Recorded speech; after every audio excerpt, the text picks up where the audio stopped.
It is this beautiful, what the heck? A crochet hook. What a surprise.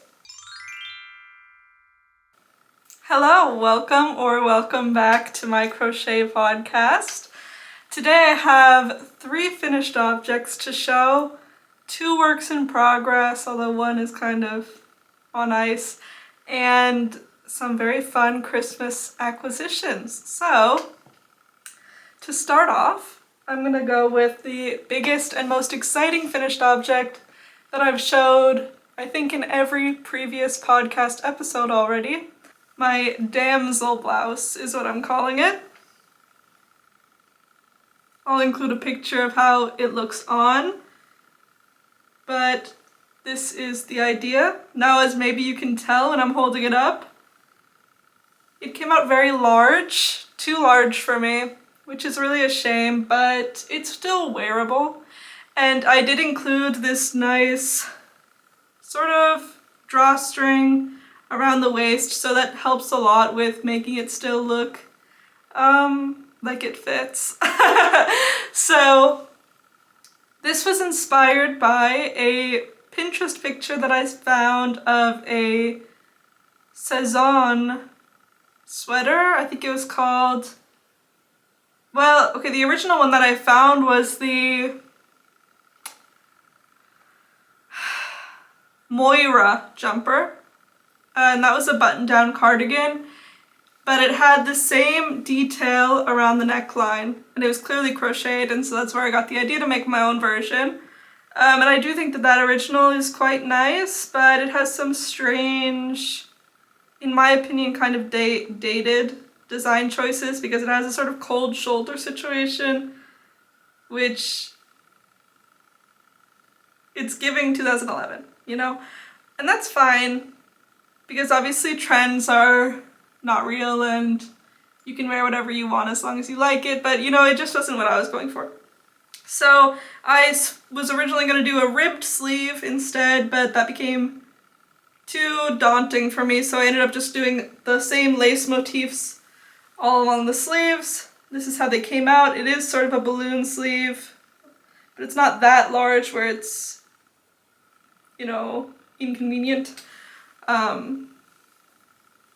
Yeah, this is made in drops alpaca, which is 100% alpaca yarn, meaning that I'm not surprised that it came out a bit too big, because it does stretch a lot. The good news is, it was a little bit short for me at first, but after blocking, it's like a perfect length, really wearable, no risk of wardrobe malfunction or anything like that. The other thing that I'm going to do at some point is I'm going to sew in a ribbon at the back. This has ended up being necessary because this constantly falls off my shoulders, because this is just such a huge, I mean, you can see, this is a huge neckline, these are my shoulders, so it's constantly falling off. I need to sew a ribbon in like you get in commercial clothing sometimes when it has a open neckline, just to try to keep it in place a little bit better so that I'm not constantly having to adjust it. Hopefully that'll work. I don't know. I did wear this for Christmas though, and it was extremely lovely. It's super warm. Even though that the sleeves are lace, I found it extremely warm. I don't feel any air getting in. I think because the alpaca has such a nice halo, that there's not that much of a problem with that, which is really nice, because I was a little bit concerned about how practical this would be if it has lace sleeves, but it's a sweater, you know, but it's really practical, it's really wearable. And this is definitely the piece that I'm most proud of that I've made so far. I think it looks really nice and passes for commercial. By the way, I forgot to mention, this sweater that I'm wearing is my moonshine sweater that I completed a couple months ago. Was it that long ago? I don't remember. Yeah, I completed it a while ago, but I only blocked it and weaved in the ends like a couple weeks ago, so I was kind of putting it off, but now it's all done and it looks lovely. And I've been trying the trick where you block your items, you know, you soak them in lukewarm water like normal, and then you put it in the washing machine on a spin cycle to get most of the water out so it doesn't take so long to block, and that has been life-changing. Because when I blocked another sweater that I made, my Parthenon sweater, in Drops Nepal, which is a very thick yarn anyway, and the nature of that sweater, the stitches that I was using, was extremely thick. It took 2 weeks sitting on my living room floor. And it was still, honestly, a little bit damp when I gave up on it and just was like, yeah, it's done now. But it could have taken longer, honestly. And so this one was ready in a few days. You know, that was really something special for me. I was really excited about that. Yeah, that was this. I'm really happy with it. The color is like maybe a little bit dull, honestly. And I kind of knew that when I was picking it out. What I really wanted was a caramel color, but then I thought that that one didn't have the same depth. This one has a nice depth of color. It's like slightly heathered. And I think that that looks more expensive. So that's why I chose this color, but I did think that a richer caramel color was what I was originally going for, but anyway, it's still nice. I do enjoy beige, and I need neutrals. I mean, I've been crocheting all of my sweaters so far in such neutral colors, but it's really because I'm trying to build a base. Like, because I'm sort of in my first kick of making sweaters in my life. Before this I've made, anyway, a lot of random things, but I was sort of learning, and now I see that I'm like, for the first time in my crochet journey, like really making things to wear. And hopefully things that will last a long time in my wardrobe, and so yeah, I'm trying to build a base of neutrals, and then once I have a handful of those, then I'll feel ready to move on to some more vibrant colors, and you'll see that in my acquisition section. But yes, so that was that. Moving on, I have this project it took so exponentially much longer than it should have. Really so much longer. This is a little faux turtleneck to wear under a winter coat, and it'll just look like you're wearing a turtleneck, and it sort of serves as an alternative to a scarf. I'm sure you've seen these, they're very trendy right now. And I think that they're a genius invention, truly a genius invention. Now they're supposed to have a sort of panel down the front and down the back to give extra warmth, and also so that if you have a like slightly more open front jacket, you'll still be able to wear this with it. However, I decided to be really ambitious and do something I've never done before and learn a new skill. So I made the like body portion, which you can barely see because it's so little. Do you see it? It's waistcoat stitch, which is like the most beautiful crochet stitch in my opinion, because it really looks like it's knit, and I think that's really exciting. That you can make something faux knit, you know? The problem is it is so difficult, unbelievably difficult to do, and I don't understand how people are doing it. Like, people are doing it like it's just a stitch. I don't understand. It is so difficult. Yeah. Oh my gosh. I was doing it back and forth because I was planning to do panels, so I wanted it to be consistent, so I was doing it back and forth when I could have been doing it in the round. Yeah, 0 out of 10 would not recommend to anybody, and that's why I gave up at this point. I was like, you know what, I can wear it. Like, my winter coat is not that open in the front, or it's not open at all in the front, so it's fine. Let's just go with this. And so I ended up just quitting where I was, and that's fine. And I've used it already. It is very warm. Doesn't let any air in because it's a long tube and I folded it in half, so it's really quite thick. This is made with Novi.Mas yarn in the color Natural White that I got on clearance at a local yarn store. It's very nice yarn, extremely soft, very warm. It's a sock yarn. I don't remember what percentage is nylon, but it doesn't matter to me. Anyway, and I only ended up using like one ball of yarn because I couldn't be bothered to do the rest of the body. So I don't know what I'm going to use the rest for. I'm thinking of maybe making a gift with it, but I would absolutely make another one of these, and I would not make waistcoat stitch. I've made 2 others already that I finished very quickly. They were gifts. But this one for myself, I decided to be a little ambitious, and that was a mistake. And I wouldn't do it again, but yeah. Now at least I have something that's in waistcoat stitch that I can say like, oh yeah, I've done that. I know how to do it.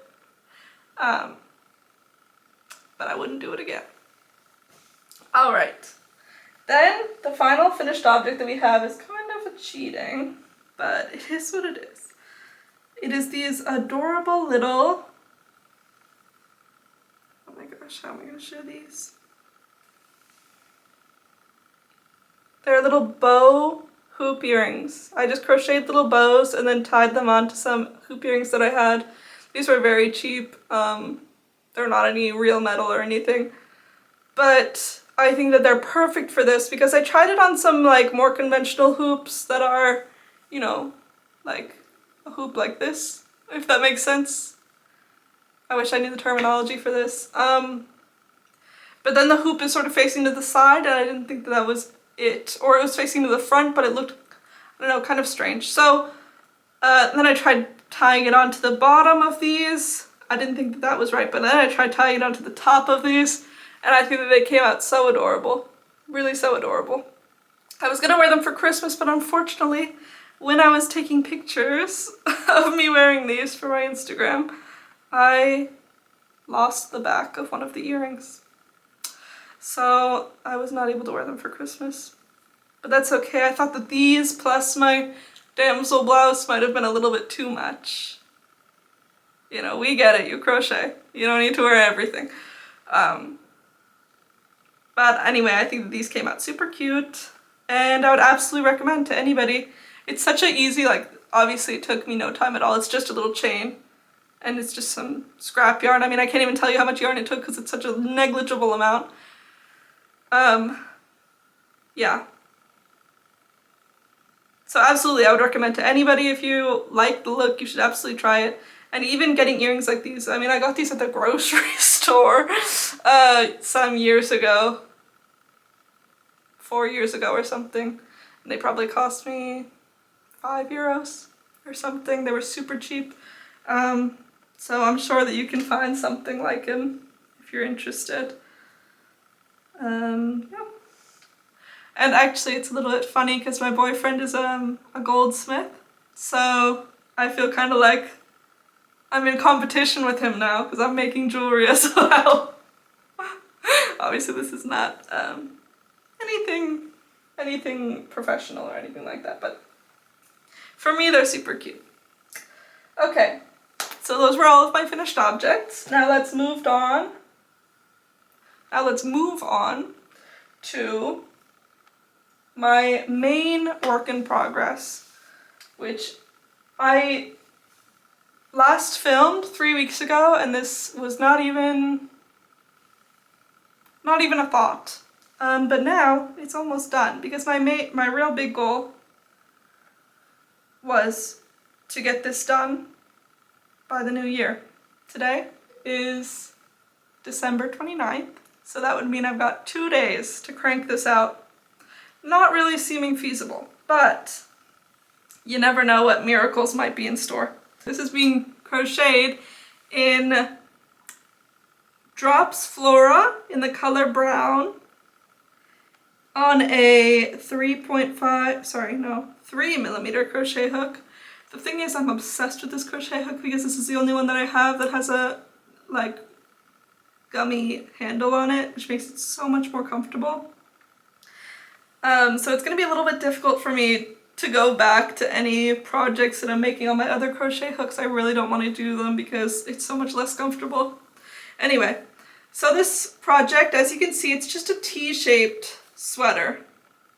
The measurements here I have based on a sweater that I have that was made by my grandmother. It was a knit sweater, and hers is pink Well, yeah, I have it. I think it's quite beautiful. It's like a bubblegum pink color, and it's in like a basket weave stitch. But it is by Silhouette, a little bit, it's reading a little 80s. Okay, nothing wrong with that. I do like the sweater. I just don't particularly think that it's the most flattering for me. So yeah, but it's lovely. It does fit me quite well, like around the shoulders and everything. It's just a drop shoulder silhouette. This is, if you'll believe it, my first ever drop shoulder sweater, which I feel like is the most basic kind of sweater. Like, it's probably what most people would do as their first, one of their first sweaters. But I don't know, I started off with round yoke, yeah. My first 3 sweaters were all round yoke sweaters, and then I found raglan, and then it was like over. Raglan is so easy, it's the best. And then, yeah, I did inset sleeves and stuff. I did all of this before I've ever done a drop shoulder. So here we go. It's super simple though.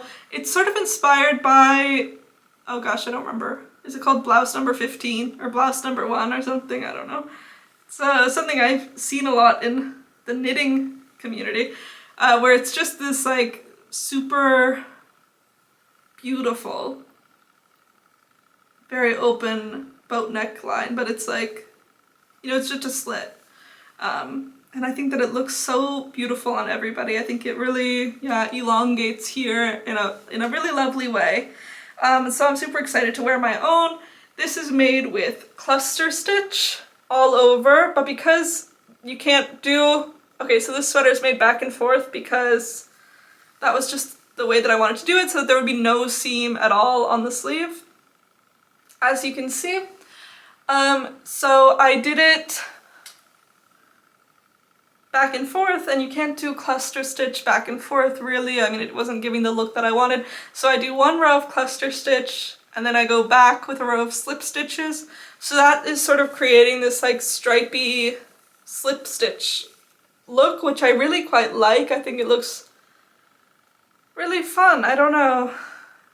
Beautiful. It reminds me of, I'm trying to think of a name for this sweater. I think I might end up calling it the meadow blouse or the meadow sweater.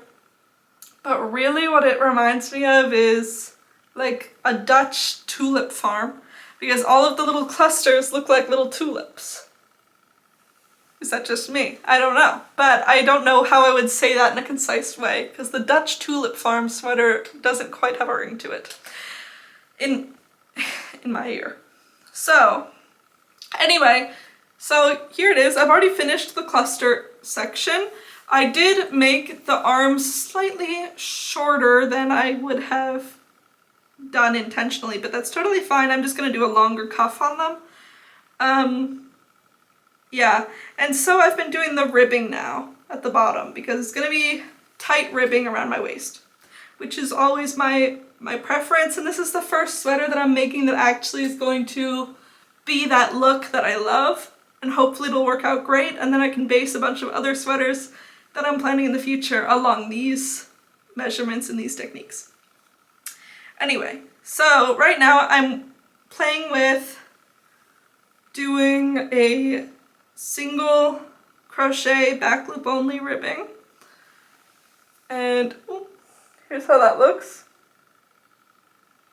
I don't know if you can see. I'm not totally sure how I feel about it. It's quite nice. I mean, I'm probably just gonna go with this because I've already started. I just hope that it will be, because this one is so easy to just do it directly onto the sweater, so I don't have to sew it on after. But so I don't have a lot of control in how big, how tight, or how loose this ribbing is gonna be. I'm just having to hope for the best. Obviously, worst case scenario, it's too small and I can't wear it, or it's just completely loose and doesn't function as a ribbing at all, although that probably wouldn't be that bad. If that happened, it would still be wearable. yeah, I do have here, I wanted to show, I also made a sample of, I'm trying to learn how to do slip stitch ribbing because every source that I see says that that's the best crochet ribbing. It has excellent stretch and it really comes back to itself, whereas with a lot of other ribbings, if they stretch, they don't really bounce back that well. The elasticity is not really there. So I wanted to try it. The problem is, let me look away again, that it doesn't really look like ribbing, it just looks like a chunk. It looks quite nice, you know, but it doesn't look like ribbing. So, yeah, I don't think that's gonna happen on this project. The resources that I've looked at, where I've been watching tutorials on how to do this, they use a much thicker yarn. This is fingering weight yarn. So it doesn't show up that well, but I'm thinking I might do this again on another project where I'm using a thicker weight of yarn and it might turn out much more beautiful and ribbing like. So we'll see what happens with that. I'll definitely use it at some point. I have to, you know. It just seems like such a magical and functional thing. Okay. I'm not sure if I have much more to say about this. It is not as soft as the Drops Alpaca, which is to be expected. Both this yarn and the Drops Alpaca spit splice really well, so that's good to know. I only figured that out halfway through the sweater with the Drops Alpaca, unfortunately, so I had a lot of ends to weave in still, but this one I hopefully will have like absolutely minimal ends to weave in. I'm thinking like I have 3 ends that are out right now. Hopefully we can keep it that way. There's no short rows in this sweater whatsoever. It is absolutely exactly the same on the front and the back, and I did that because the sweater that I'm basing it off of that my grandmother made is exactly like that. It's exactly the same on the front and the back, so I figured it would be fine. I was originally planning to do a different stitch pattern on the front and the back, so then I could like reverse it, wear it 2 different ways. But I couldn't find another stitch pattern that I liked that was like opaque, because there's lots of lacy crochet stitches that, yeah, they'd be fine, but it's not like, I don't know, then I'd have to really think about what I'm wearing underneath it, whereas this, I can wear it over anything because it's really opaque fabric. So I'm really excited to keep working on this. I'm really enjoying the ribbing part now. I was getting really bored of the cluster stitch. By the end, I was so over it. I mean, the whole like weekend of Christmas, I was like trudging through it, truly trudging through it. But there was, you know, it was something to do with my hands, and I didn't bring any other projects with me when I went to my boyfriend's family's house, so that was intentional, so I'd have to get through it. Okay, now, my final work in progress, which I'm only going to show very briefly because I talked about it in the last episode, and I don't think I've done really much of anything on it since then, because here's my thought, I was like, oh, I can get this brown sweater done, which I was really excited about, because I was really motivated for it, so I didn't want to work on this one. I wanted to work on the brown one. And I thought, yes, this is great, I'll churn that out, and then I'll also be able to churn this out because I'm like halfway done with it before the end of the year. Now there's absolutely no chance that I'll finish this by the end of the year. Even if I started working on it right now and only worked on it for the next few days. I don't think that's gonna happen. So anyway, but that's totally fine. There's no actual rush, there's no actual deadline. If I don't finish the brown one either before the end of the year, nothing bad is gonna happen. It's just an idea that I had that I would have liked to have finished these so that I could include them in my everything that I made in 2023 video. But anyway, yeah, so this is it. It is this off-the-shoulder sweater. This is the best way for me to show it. Here's the armhole. And it is in this lovely blue Drops Charisma paired with a variegated concept by Katya mohair. And I really like the color variegation that comes from the mohair. You can see it here. It's very beautiful. It's quite subtle, but also obviously like brings a lot of depth. So yeah, super excited about this, but I probably won't be working on it until I finish this brown one for two reasons. One, I'm quite motivated to do the brown one right now. I just kind of want to get it done. And the brown one, yeah, it's going to be more wearable for me. I know. On the other hand, my other point is this one is made on a 4mm crochet hook, which, as you can see, no rubber grip. So I'm not super motivated to work on it because that means that I'm going to have to go back to hurting my little fingies with this metal crochet hook. It is what it is, but honestly I should just buy a bunch of crochet hooks that have the grips on them, and I probably will. I know that they sell them at this one craft store in town, but it's only open like one day every 2 weeks. And so I gotta check when they're open next time, and maybe I'll head on down there and at least buy a 4mm so that I can finish this project. But anyway, now on to my acquisitions. So super exciting. I've been to the thrift store in town a couple of times in the past few weeks, and technically I'm on a yarn ban. Why can I not speak? And I think that I am, but that doesn't count if it's something that I gotta jump on real fast, you know? That I don't want to miss the boat on anything just because I'm trying to save money and be practical, because I have so much yarn that I can't possibly use it all. But a couple of times I've gone and there's been a single ball of yarn and it's like, I gotta get it, you know? I don't want to miss this opportunity. So the first one, not that exciting. It is this Novita crochet yarn, which is lace weight yarn. That's something new for me. It's mercerized cotton.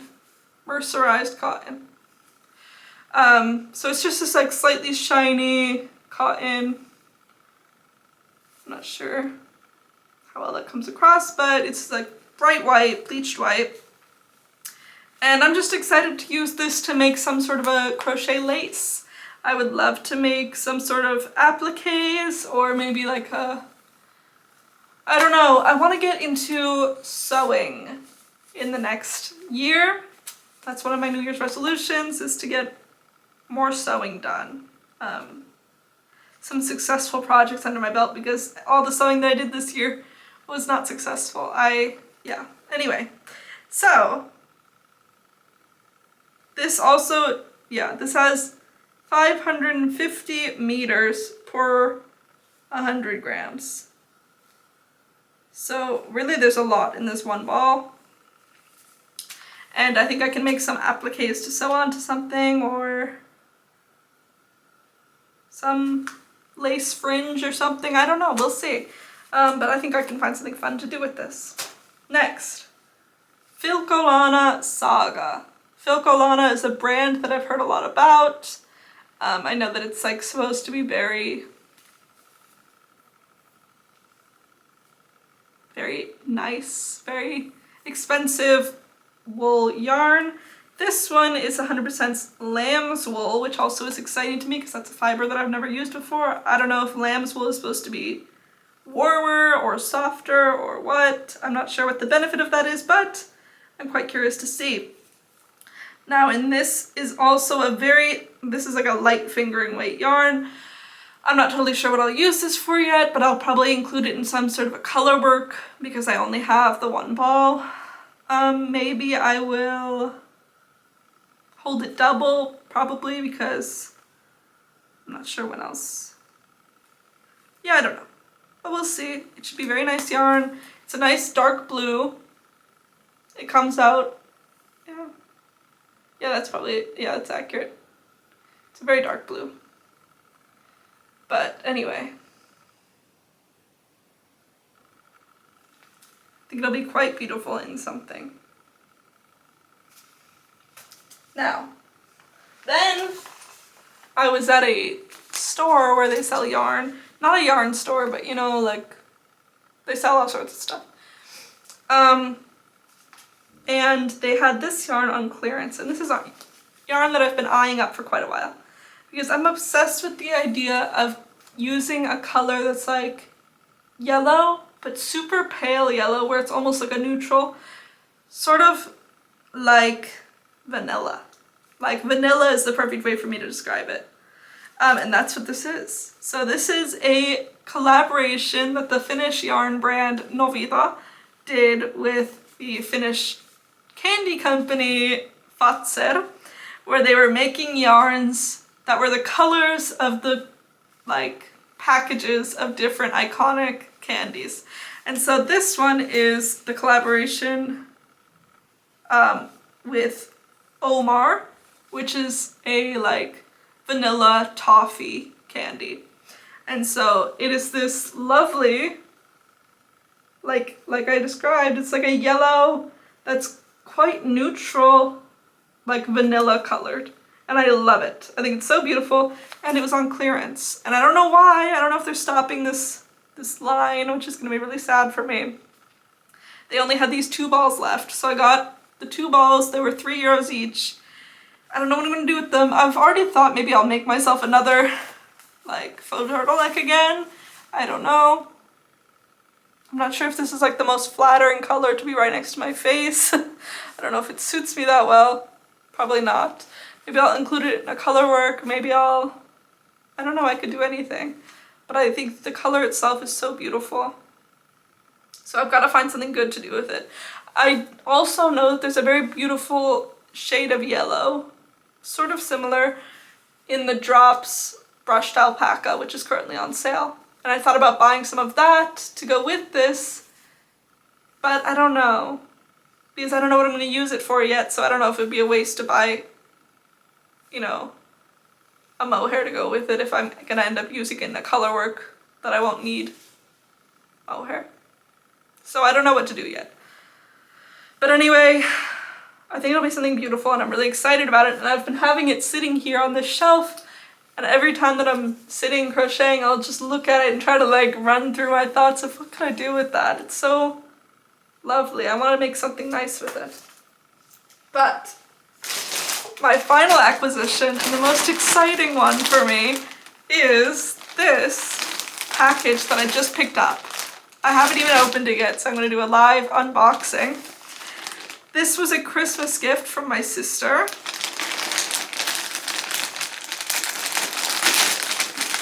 I had asked her to buy me this specific yarn from a local yarn store to me. So it was delivered here. Sandasgarn Sunday X Petite Knit in the shade Diamond Blue, which I guess they are discontinuing, unfortunately. It is 100% merino, not superwash wool, and it is in this lovely light blue color. So I already have plans on what I'm going to do with this. Oh my gosh, it's so blown out. Here we go. It's a nice light blue. This was also on clearance, so I guess that they are discontinuing this color from the Sandasgarn line. But I think that it's a really nice light blue, and I'm really excited to be making a colorwork sweater with this that I've been planning for quite a while. Now the thing is that I've been really pondering is that I have realized this is a light fingering weight yarn. It's very thin. So I don't think that it's even possible to make a sweater with this single-stranded. And I'm planning to make a colorwork sweater with this, with a large motif on the front. And that yarn is like a sport weight yarn. So I will probably just hold this double, but I only have 9 balls. So that'll make 4.5 balls technically, in terms of the meterage. So what I'm considering is I might have to make like quite an open neckline or maybe a V-neck. And then I'll probably have a large motif on the front, and then I'll probably repeat it on the back. Just to have as much, you know, to minimize the use of this yarn as much as possible. And then what I'll probably do, because the brown sweater that I showed you, what I've done so far has used 6 balls of fingering weight yarn. So if we consider that this would be 4.5, it's not that much less. And what I have there is like wearable. You know, it covers what it needs to cover. So my thinking is it'll probably be fine. I'll just do as much as I can of the body. It's gonna be a raglan.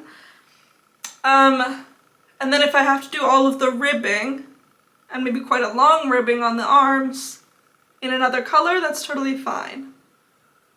We're just gonna have to go and see what happens.